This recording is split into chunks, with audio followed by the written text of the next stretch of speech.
Hi, and welcome back to the Financial Plan. Thanks for supporting our channel, and we hope that you are enjoying it as much as we are.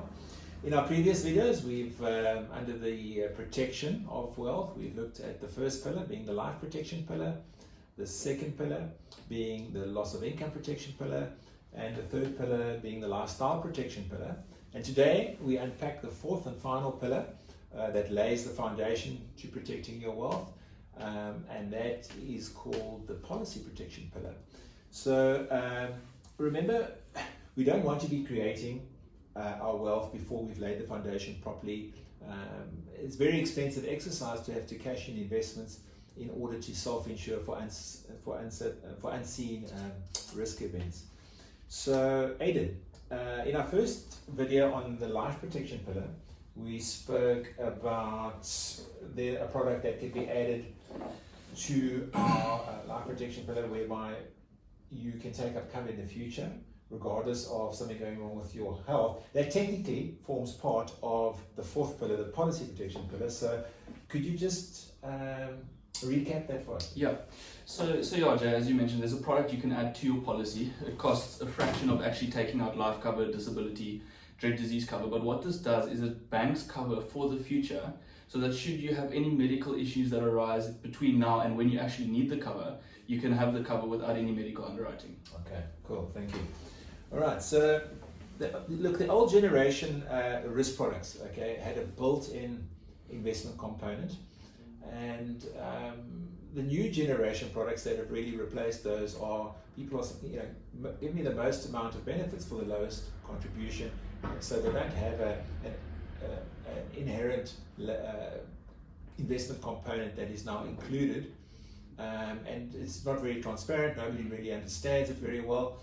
However, Jean-Luc, there are circumstances that could occur where it may become difficult to contribute monthly to our risk policy and keep it in force. Factors beyond our control. So tell us about ways of where we can protect our policy against this happening.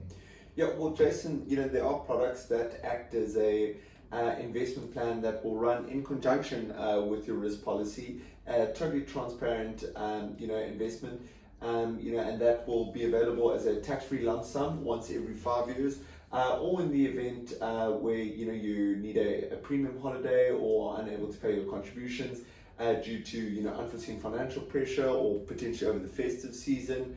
The FSP will then honor your contributions and keep your policy in force through that investment saving plan. So that would be the solution. That's all. All right, thanks. Aidan, becoming disabled would obviously also put financial strain on you. So how could we enlighten us on how we could have something along these lines as well built into the policy protection pillar? Yeah, Jay. So the risk obviously is if you become disabled, you don't want to have to still pay your premiums for your risk policy out of your income protection claim.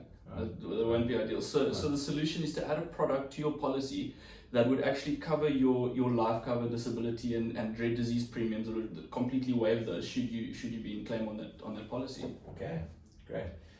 And what about retrenchment? I mean, if you're retrenched, you're going to also struggle. Your policy is at risk, and to protect it. What are the ways that we could do that, Jean-Luc?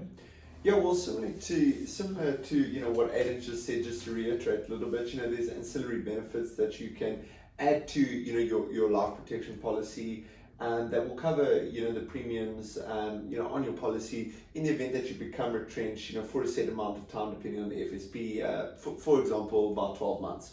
Okay.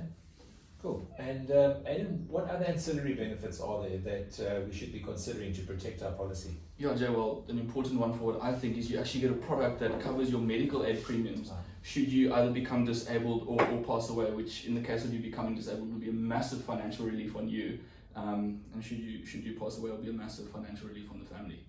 Okay, thank you.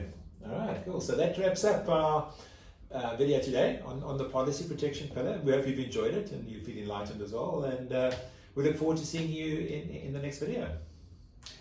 All right, thanks so much, guys. Please don't forget to like and subscribe, and we can't wait to see you in our next video. Cheers for now. Cheers for now. Cheers.